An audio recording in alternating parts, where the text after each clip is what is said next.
Este canto narra a historia dunha triste ditadura que vivimos no pasado, nunha época escura.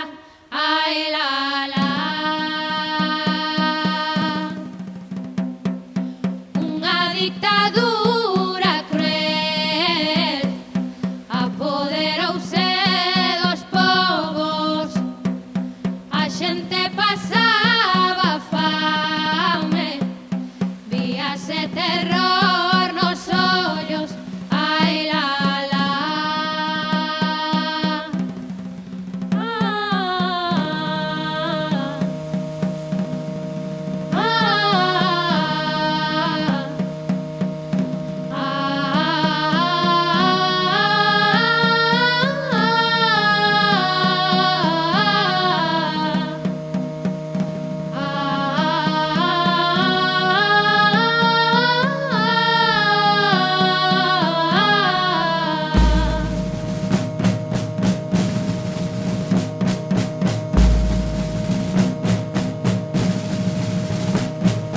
o carter estaba cheo da xente cos seus valores que loitaron coas súas forzas atopando as súas mortes.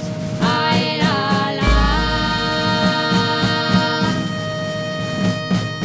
aunque estou preso na cárcel, non teño pena por eso, nin deixo de ser